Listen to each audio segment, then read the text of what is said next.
Today, there are about 900 people that are in the seat doing dedicated deal sourcing at roughly 450 private equity firms, unique private equity firms. Fund sizes kind of across the board, 100 million, 10 billion plus.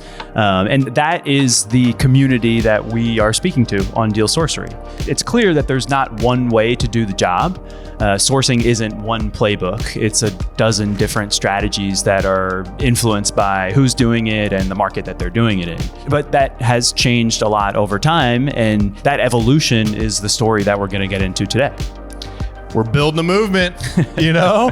Today on Deal Sorcery, we're sharing a first, a live recording of the podcast. Dan and I took Deal Sorcery on the road out to LA for ACG's M&A SoCal. It was a great event and an incredible crowd, packed with deal makers, bankers, and private equity professionals, the same community we're speaking to here on the pod. On stage, we sat down with John Camp, one of the pioneers of private equity business development, as well as Ori Eldarov, a return guest and co-founder and CEO of OffDeal. The conversation was a look back at where BD started and a glimpse at where it's headed. This is Deal Sorcery.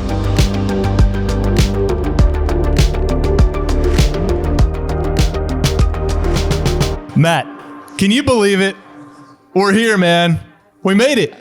I can. I always knew I was destined for Hollywood. I can't say I expected it to be because of a podcast, but here we are.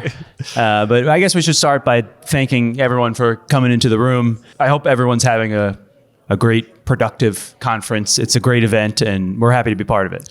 I mean, big thanks to ACGLA for putting this together. Tony Hill, Matt DiMiglio, thanks for helping organize this, guys. We have an amazing cast coming up today. So are you guys ready for us to switch on our podcast voices and hit record here? Oh, come on. Give me more than that. Are you guys ready? Woo, there it is. All right.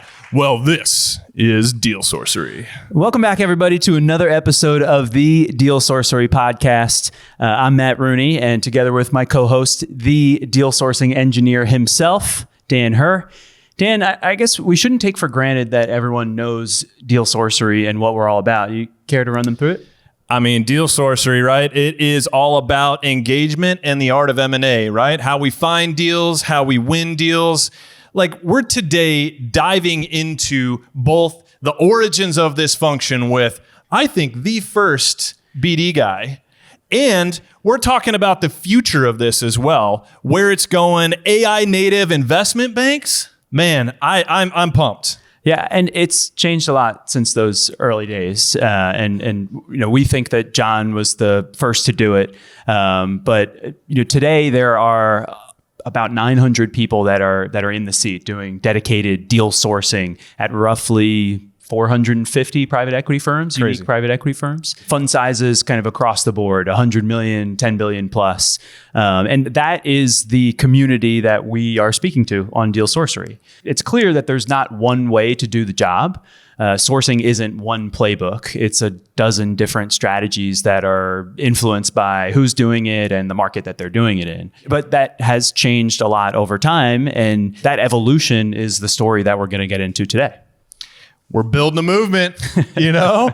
But let's start by going back to where it all began. Our first guest is my buddy, John Camp, who was, I think by all accounts, most accounts, the first BD guy. That's what we're saying. Can everybody join me? Give him a warm welcome to Mr. John Camp, please.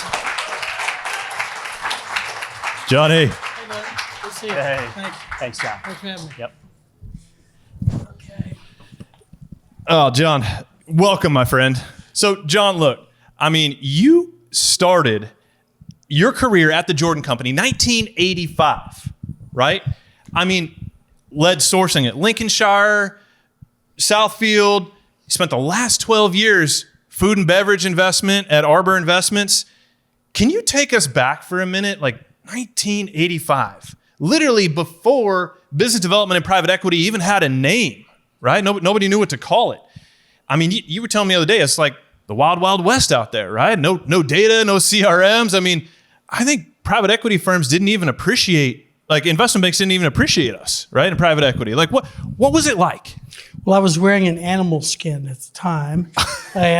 No, it was pretty Wild West. In those days, You found deals sometimes through boutique investment bankers because they were very regional. Here in LA, you had Kroll Weeden, or in San Francisco, you had Sutro, or East Coast, you might have Wheat First in Richmond. But the point is, those people were doing small IPOs. You could do small IPOs then, but the ones that fell outside that box and didn't go public, and somebody wanted to get liquidity for their business, we would find out through those bankers sometimes, or business brokers more likely, that Mr. Smith wants to sell his business. Would you be interested in a blue widget manufacturer? And I was off on a plane going to see Mr. Smith, So that in the early days, it was very crude. There was very little information available. Lord, you're using a Thomas directory to find your way and a phone book, So that, and a rotary phone, no less. Yeah. Yes, no Princess phone for me. Thank you. But it was pretty crude. It was leveraged buyouts and bootstrap capital, and Jordan was one of the first. And you had to introduce the sellers of these business owners of the businesses to what it even was, how the transaction worked, what was the leverage, how much leverage. Why aren't you just paying cash? And that was a difficult conversation, but we got past it. So we're at an ACG event. Obviously, banker relationships or banker coverage is top of mind.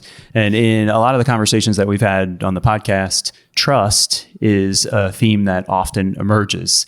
Maybe in your travels, what have you seen as some of the behavior that gets you blacklisted and some of the things that helps you build trust? With bankers. With bankers. Well, the bankers held the key to the kingdom, so you had to be you should be nice to the banker, give them solid answers, read the materials, do your homework, and then come up with an offer that's a reasonable offer. Sometimes they don't think it's so reasonable, but that's okay. That's why there's difference of opinion. But bankers, for years and always have, they're way ahead of the private equity guys as far as having like Santa Claus, a good list and a bad list. And if you're on the bad list, you just never saw the companies that they had for sale. And you go, man, I read about it in a document or some sort of trade paper. And you go, I didn't even see that deal. And that's because maybe you were on the bad list. But they started that process in the early days. So you didn't want to get on the bad list. I think I'm going to avoid that banker naughty list, Yeah, really. I'm not sure I'm on either, but yeah, I'm trying to stay off the bad one. Well, from your seat, and you've been doing this for 40 years, still doing it, you've been able to see other people who I assume do it well and maybe do it not so well. But who are some of the other people that you feel like exemplify BD done well in private equity? Well, I saw my friend Gretchen Perkins. She's here. She's been at it a long time, done a great job. And Jay Jester's done a great job, and Andrew Bonanno's done a great job. There are a lot of people who've done it for a long time. And I'm sure there are many I'm not naming, but I just happen to know them. Nick Stone does a great job. You find the deal, you curry favor, work it out, you run down the deal, you talk to the banker, and keep, a lot of it's just basic follow up, consistency. This is what we do as a firm. Hopefully your firm stays in their lane and does the same thing over and over again, because it's a hard story to retell. But those kinds of people and ACG events have helped do that. But you got to work it outside that too. There are plenty of people who aren't members of ACG who do find deals, and you need to make sure you curry favor with them and stay in front of them all the time. It's a matter of touches. Keep it in front of people and keep touching. Here's what we do. Here's what we like. Here's what we don't like. Quick yes, quick no. Not an infinite maybe. Do your homework. Read the material. It's pretty boring, but it's fundamental. But you got to do it. Yeah, persistence. I mean, you are part of a group of legends, in sourcing, right? Like Matt and I are over here. We've been working on, I don't know if you guys know, we've been working on building our Mount Rushmore of deal sourcing one at a time. We're getting our legends up here on stage. So look, I've got to imagine a legend like yourself, like you've got to have some crazy stories and your experiences. I mean, having done this for some I can't tell live, but that's well. Well, let's figure out what we can get live here. I know the other day you'd said to me that sometimes the best deals you do are the ones you don't. Right? correct. Yeah, I mean, tell me, you got some sort of crazy story about this, right? Well, you spend 80% of your time on the problem on portfolio deals, And so you don't want to do the ones that are going to be problems. Now, sometimes the best intentions turn into problems, but nevertheless, if you can avoid them up front, yes. A couple of stories come to mind. One in particular, we had a letter of intent to buy a company that was in the boat business, fast boats. And this is during We're talking like Miami Vice sort of boats. we're talking about the late 80s, the Don Johnson's Miami Vice kind of boat.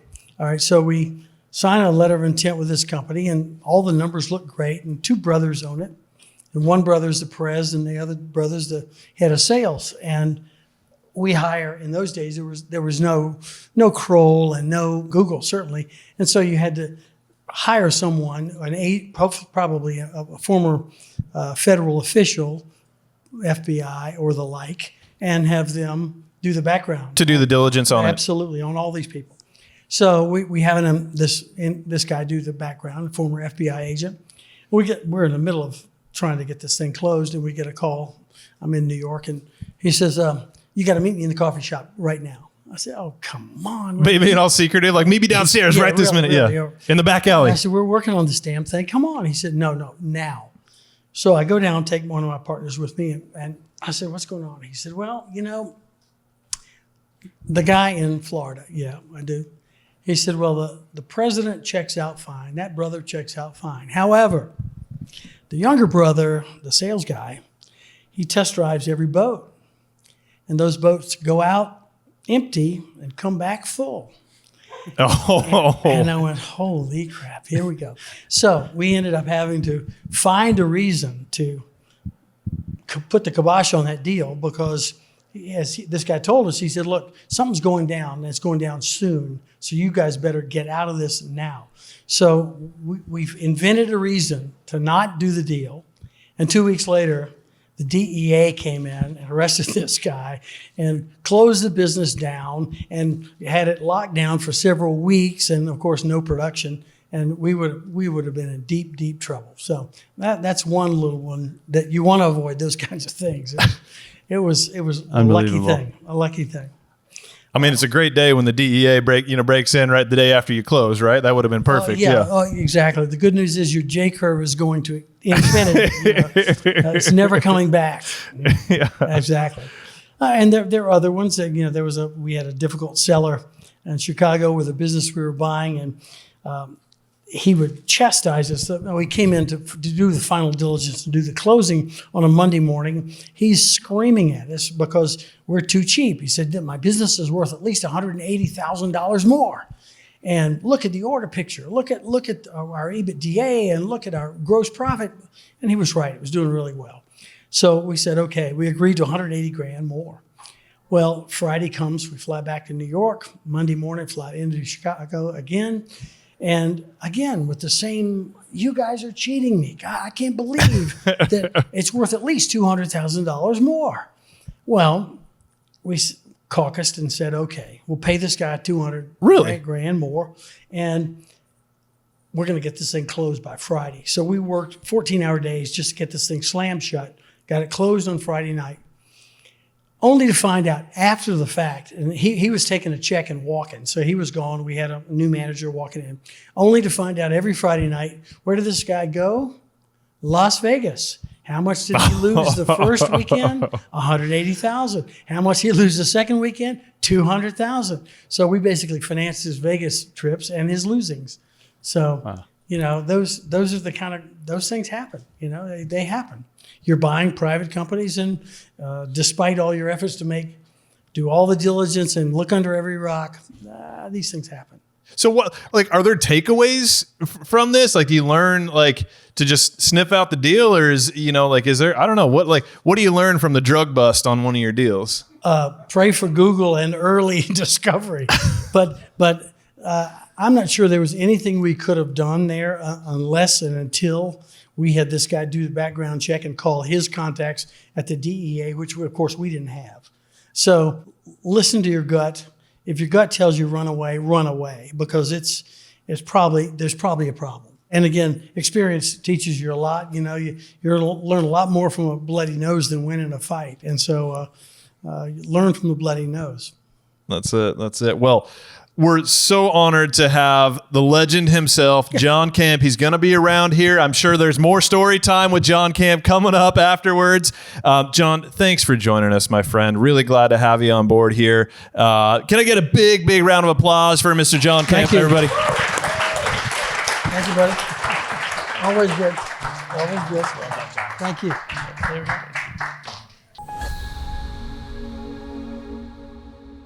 So for the second part of the conversation, if we look at kind of where we started here, we were talking about where dedicated BD and private equity started.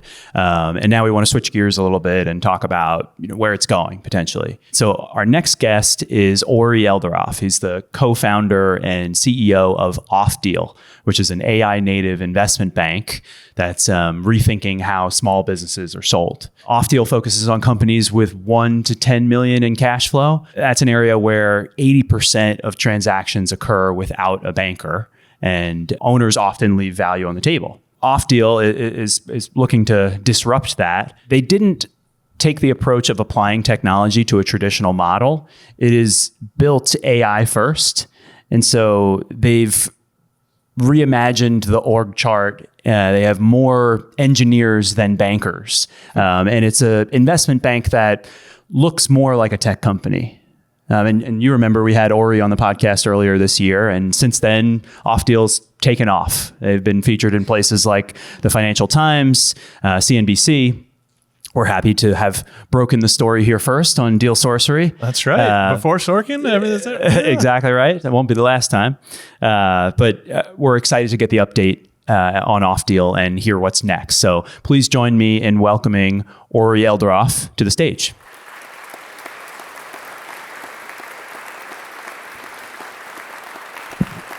Ori, welcome, man. Welcome. How's it going? Good.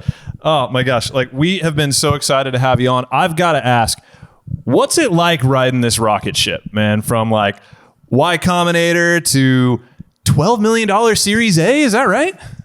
Yeah, but I think the main thing is just how much business we've been getting inbound, because, most people in this room are probably used to doing outbound. Lord knows we were doing a lot of outbound ourselves to originate new deals. And now consistently we're getting, 15 to 20 business owners that are finding us on some website or saw us on TV or whatever and asking us if, we can help them sell their business. That's been probably the coolest part of us all.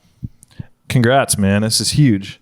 Yeah. And so when we describe OffDeal as an AI native investment bank, I'm sure, that means a lot of different things to a lot of different people. So can you walk us through what that means? What processes have you rebuilt with AI, and how is it different from a traditional investment banking model?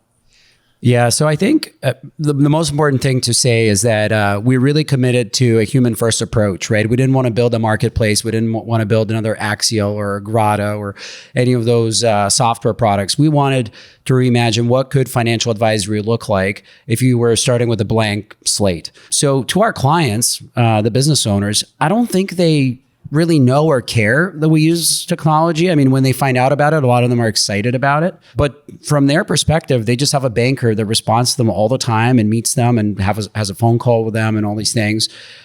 To the buyers, and by the way, there's been at least a few dozen sponsors that have already participated in our sell-side processes at this conference. They interface with an investment banker, right? They're just surprised how quick and responsive we are and how thoughtful we are with their DDQs and things like that. So all the magic is sort of hidden away from plain sight. But when you start kind of unpacking it, I think one of the most unique things about us is the org chart. And you mentioned earlier that we have more engineers than bankers. That is true. And within our office, there's a banker and engineer sitting right next to each other. And in a traditional bank, for example, when you're running a sell-side process, one of the key workflows is to find buyers. Like, who should we market this deal to? You might have an analyst and an associate, and they go through Grata and PitchBook and with the CRM and all these things, and get feedback from other people on the team on who they should reach out to. And they have a long CSV file with all the cells and rows and all these things. At OffDeal, we have a software engineer named Lewis, who's responsible for finding buyers. So our AI system already knows what everyone in this room owns in their portfolio, and we even know what add-ons their platforms have done. And Lewis built that piece of software, built that code. We taught him early on what is a good buyer, what is a strategic versus private equity, what is an add-on versus a platform, what makes someone a good buyer. And he deeply understands that workflow and that process from first principles. And then we'll let him build the best piece of software that he can imagine to solve that problem. And so that is one example where a process that could normally take many days or weeks takes us now just mere hours, right? And just a few $100s in AI compute, which is still much cheaper than spending, many days of banker time. And maybe the last piece that is particularly valuable to us is the intelligence that we get. So when we speak to sponsors, and they tell us, yeah, we're looking for plumbing businesses. Or maybe on their website, we can see, they're looking for plumbing businesses. Well, when we speak to them, we actually know that what they're looking for is primarily repair and maintenance. And they want no more than 20% exposure to new construction. And they don't really like retrofits and go on and on and on. That gets added to our data layer, right? That information gets appended to their file in our system. And what that means is that next time we have a plumbing business, we can qualify it better, meaning, is this an asset that we want to take on? Is this a company that we want to work with? And more importantly, when we do take them on, we know exactly which private equity investors to take it to, so we don't waste anyone's time. And even at this conference already, we've gotten a lot of compliments from people from how relevant and precise our outreach has been. I mean, it sounds like you guys are able to just really understand the nuances of what every buyer wants at scale, right? Correct. And then the core of like what makes you really call it an AI native investment bank is really that you're kind of building like the human machine teams that are able to kind of work together. So like the machine teams being orchestrated by the engineers and the humans together. Like, is that the idea? I think when you think about a deal, right, and especially a sell-side deal, there's a ton of data flying around backwards and forwards, and there's a lot of process, right? Even when it comes to outreach to buyers. I mean, I'm sorry for getting a little bit too banal here, but you send, the email to a bunch of people, and then maybe some of them don't respond. You have to chase them. Then those that respond, they say, yeah, send me the NDA. You send them the NDA, and then they forget to send the markup, and you have to chase them again, right? And then they send you the markup, and you accept changes, and they execute it, and then they don't you have to chase them again. And they get into the data room, and then they don't download the files. So that might sound silly, but like if you're trying to do 6, 7, 8 deals at the same time, and you don't want to have bloated teams of analysts and associates doing this mindless work, it does require some software to automate these things. But the upside of that it frees up advisors' time to spend more time on the phone with the clients. It allows them to partake in every single buyer-seller conversation. It allows them to spend more time with the buyers and answer their due diligence questions. Sure. And ultimately, it's such a emotional transaction, right? And so having an advisor that's always on, always available, just helps the deal move along much smoother.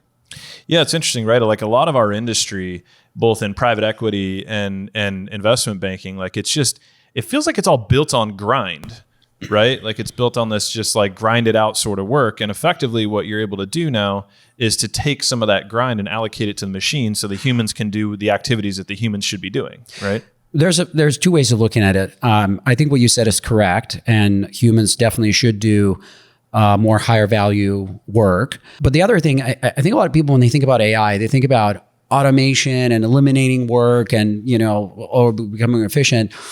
I think a lot of it is you can actually do more work. And I'll give you one example. We were talking to an HVAC business in Philadelphia, and this was like conversation number 2 or 3. And they've sent us their QuickBooks.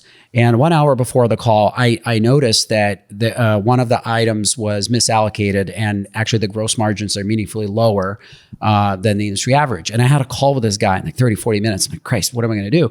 So I used AI to do a benchmarking exercise on pricing for this company and every other local competitor. And it took about 30 minutes for AI to churn through all these things. And it figured out that it was undercharging by about 10% relative to competition. And to answer that question, it didn't go on the website, right? Because the websites don't have that information. It went on Google reviews and Yelp and Google, Angie's List and Home Advisor and all these things. The reason I use that as an example. It's the kind of work that you just would not do yourself. Like, especially for a 500K EBITDA business, you're not going to spend 1 week trudging through, a bunch of local, plumbing and HVAC shops to see how much they're charging for, a basic, call.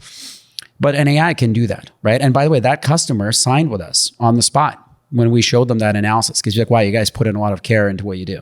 I think that's a great point, right? Like, you can do more now with AI. And I think in particular, the interesting thing is to expand your mindset a little bit, right? In terms of like what is now possible with AI, right? Like, I know, for instance, one of the things that I've done is gone and say, like, if you're trying to, like, you talk about, I think we were talking about like some HVAC sort of deals before, right? You've got the ability now with an agent, for instance, to go for when you're targeting, okay, here's my prospect that I want to go after. And you can now say, all right, I want to go find something valuable for them, for that prospect. And for instance, even go send agents out to go find, maybe they're focused on residential or something. And like, you're able to go look through real estate listings and you're able to identify within real estate listings, here's a listing that in particular has an HVAC issue, and be able to present that to the HVAC company as like showing up at the table with value, right? Like, those, I don't know, just to me, like, there's so many new things that are possible today. I agree. I think a good way to think about it is, what kind of work are we not doing because we don't have the bandwidth, or because we can't afford that extra analyst, or whatever. And I actually think there's some interesting lessons here for private equity firms as well. What kind of work are you not doing because you want to run a lean team? I'll give you a couple of more off-piste examples, right? Because you said, we're an AI native organization. I truly mean that. For example, when our bankers have a call with a client, and after the fact, they get a private Slack message with feedback from an AI tool that we built that tells them what they could have done better, what went great, and summarizes next steps. We also built an AI task manager that tells our bankers what they need to do today. So it's a system. You've got AI managing humans. Correct. And we do think that that's going to become more commonplace. I mean, today it's not so much that it's managing humans. It's just telling them, hey, here's the tasks that are due today, due tomorrow, by deal, by banker, right? But at some point you can imagine, like, you start saying, okay, well, this person is tracking what I need to do, is giving me feedback on how it can be better. One thing that we want to build soon is how to allocate deals between bankers. Because like I said, we have 15, 20 leads coming in a day. It's not very straightforward to figure out who's the best banker to take the deal. Is it first come, first serve, or something else? Well, you can build a system that routes that to the best person based on their current capacity, upcoming deals that are going to be coming to market, and their past transaction history, right? So all those things, just widen the aperture that every part of the organization can be reimagined AI first, and you continue to gain more and more efficiency and leverage within the team. Or can you talk specifically to the other side of the coin? So we're the Deal Sorcery podcast. We're mostly speaking about deal sourcing from a private equity perspective. So if you think just about maybe company identification, the ways that you are implementing AI for finding companies and engaging companies, can you talk us through that? Yes. There may be some secret sauce that you don't want to reveal, but to the extent you're willing to share. I'm not going to reveal all the things that we do, but I will say that it comes down to two things, right? With sourcing. One is, can I have better targeting than the next guy? And it's working backwards from, okay, what is it that I really want to acquire, right? Like, for example, if you're interested in plumbing, and you know that you're interested in residential, and you know you're interested in repair and maintenance, use AI to filter out all the commercial and municipal plumbing businesses that do a lot of retrofits and new construction. Why? Because the cost of servicing those calls or talking to those, it just takes up a lot of time. Now that you've narrowed the universe of targets that you want to reach out to, can you deliver more value to them? So for example, we produce a one-of-one proper Wall Street style deck to every lead we talk to. And it's a huge hit because a lot of these guys in the $1 to $10 million EBITDA range, they've never talked to a Goldman banker. They've never talked to a JP Morgan banker. So we come in and we without even knowing that they're high intent or low intent, we just provide them with a 10-star customer experience, and we produce a ton of material for them, going about, again, the topic of doing more work, right?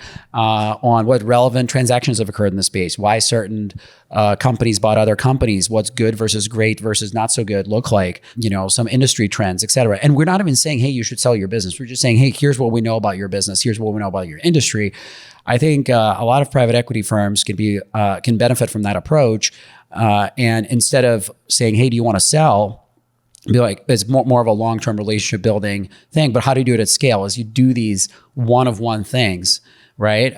So for us, there's about 30 large language model calls, API calls that are being used, plus some human oversight for the last mile, and about $15 in compute credits that produces this one-of-one 30-page deck. And then we show it to these business owners and they love it.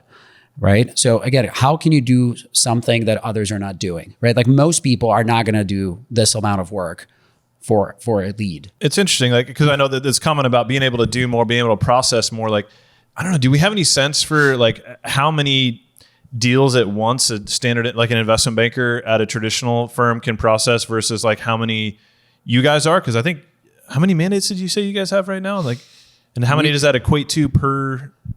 Yeah, so we started our practice at the end of last year, September 26, 2024 is when we launched. In January, we had one customer, one sell-side mandate. And as of right now, I think we're at 31 or 32. 32 mandates right now. Yeah. And how many banking professionals are covering? We have 3 bankers right now. 3 bankers to cover 32 processes at this time. I mean, not all of them have launched, right? Some of them are going through QOV. Some of them are in the last mile of post LOI diligence. So it's a little bit disingenuous to say that, we have 10 deals running concurrently right now per banker. Yeah. But I think directionally it just tells you how much more leverage you can get. By the way, I will say, I do think that the optimal number is probably a bit more bankers relative to deals we have, right? It's just the business spiked really fast and we have a very high bar for hiring. So, but we do have more engineers. I think it's a good segue to our next question. And this was one of the things that came out of some of the other media appearances that you made. I think it was one of the headlines that one of your bankers is on track to make $2 million this year. I saw there was some pretty heated Reddit threads that people were like doing the back of the napkin math, like that's not possible. They're talking about every deal that gets brought into the company. And I saw that you took the time to put a pretty thorough response there. Can you just like talk about how that math works? Because the person was a pretty young banker that, in reference.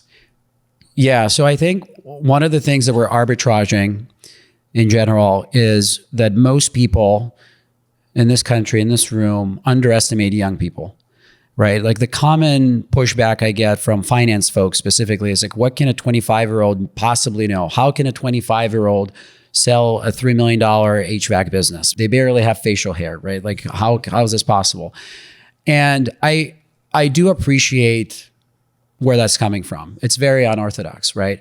At least in the finance world. But then you go to Silicon Valley and you see plenty of people in their late teens, early 20s starting multi-billion dollar companies, sometimes multi-trillion dollar companies, right? So I think the world as a whole does not give young people enough credit.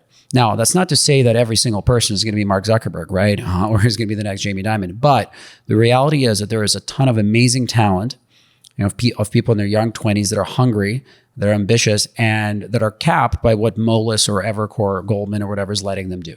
So we get those guys in, and we give them the tools to succeed, and they're working on those deals. And by the way, the bar is very high, right? Because it's not like you're good at DCFs and comps, but you also have to be good at talking to customers and walking them off the ledge and negotiating LOIs and all these. And you probably haven't done that before because at JP Morgan you're churning comps, and models.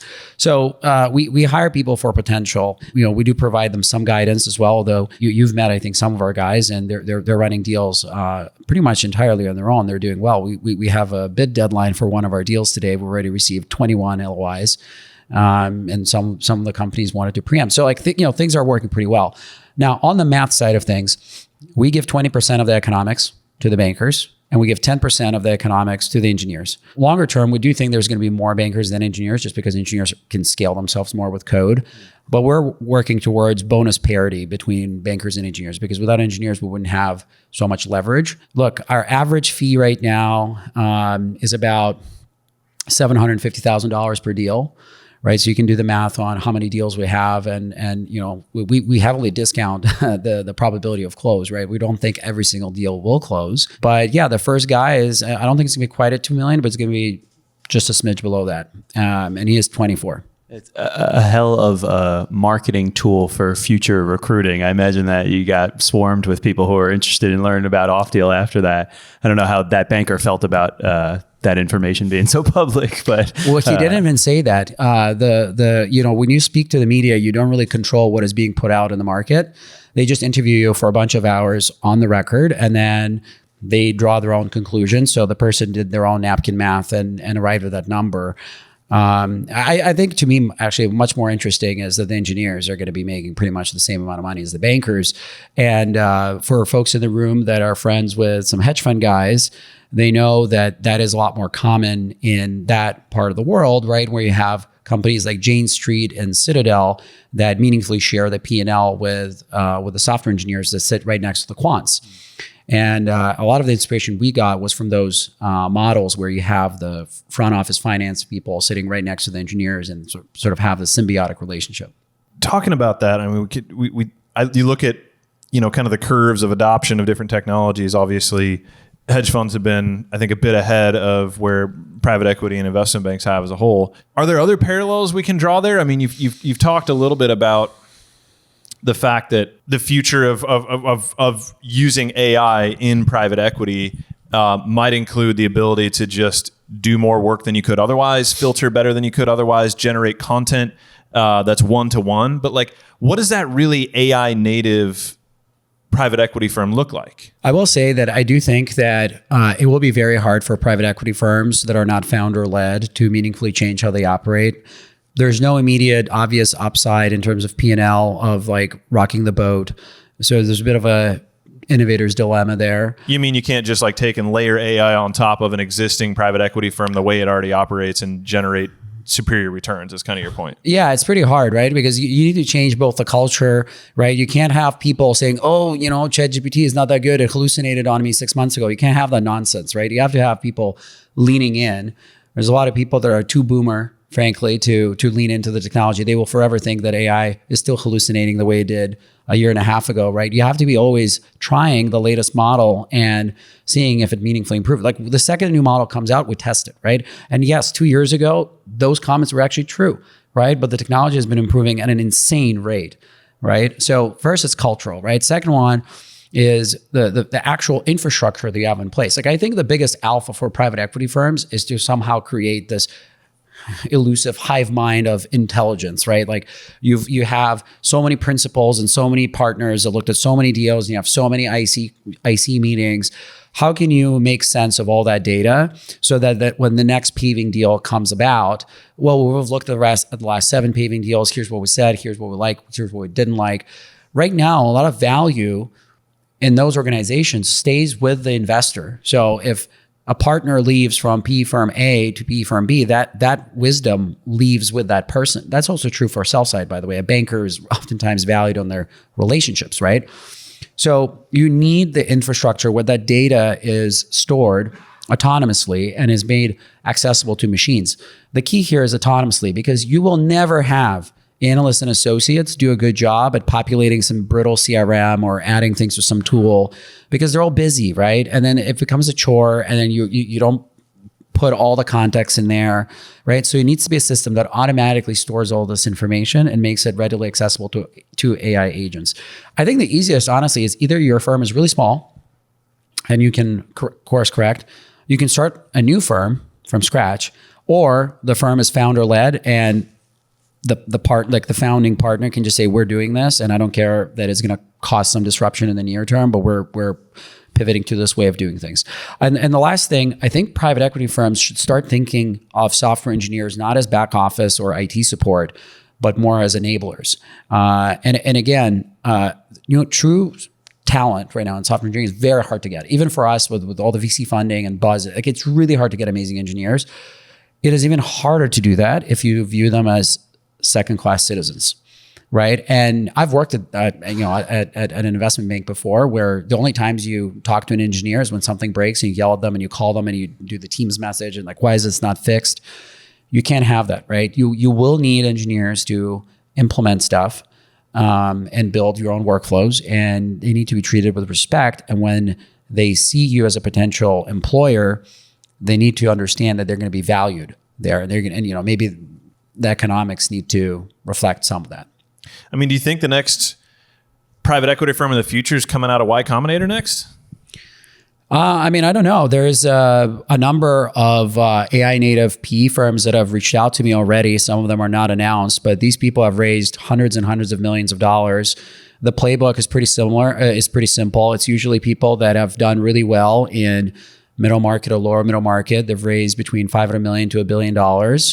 And they're hiring Stanford CS engineers, and they're acquiring businesses, and they're using the software engineers to clean up the workflows and operations, cut costs.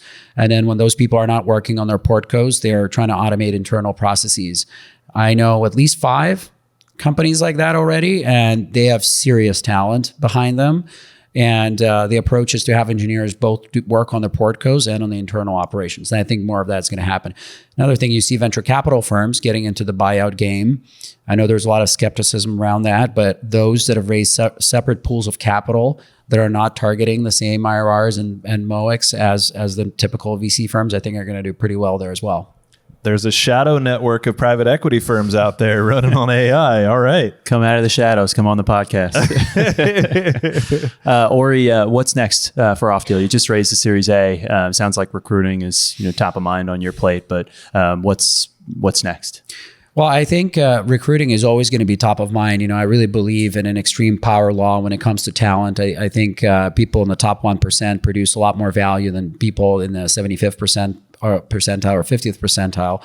And it's really hard to find that top talent. So that is always, a hair and fire problem for us. I think a lot of people ask us, do we want to go up market beyond the $10 million EBITDA range? I see the reasons for why that would make sense, because the fees are a lot better. But when we start competing with the Houlihan Lokis and the Bairds and the William Blairs of the world, I have to ask myself, how can we provide a 10x better customer experience? I think in the $1 to $10 million range, I can 100% provide a 10x or maybe a 100x better customer experience. But when you're competing with someone who can just throw bodies at the problem and it becomes a lot more relationship driven, I'm not so sure. So in the near term, we're going to continue to dominate in the 1 to 10 million range, and we'll really want to carve out a name for ourselves. And then longer term, we'll have to decide whether or not we want to go up market or down market. And there's pros and cons for each. One other thing, we don't do any buy side work right now. We do only sell side, work, exclusive sell sides.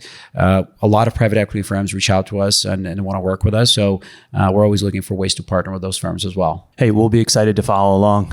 We appreciate you coming on here again. It was a great conversation, and thank you for everybody for coming in, and everyone at home for tuning in. We appreciate everyone that follows along. And on that note, if you can find us on YouTube, Spotify, wherever you listen to podcasts. Break out your phones right now. Hit that subscribe button. Exactly. Yeah. And thanks to our guests, John Camp, Ori Eldarov, and our hosts here at the Beverly Hilton, ACGLA. We were happy to do it. It was a fun time. And until next time. This is Deal Sorcery.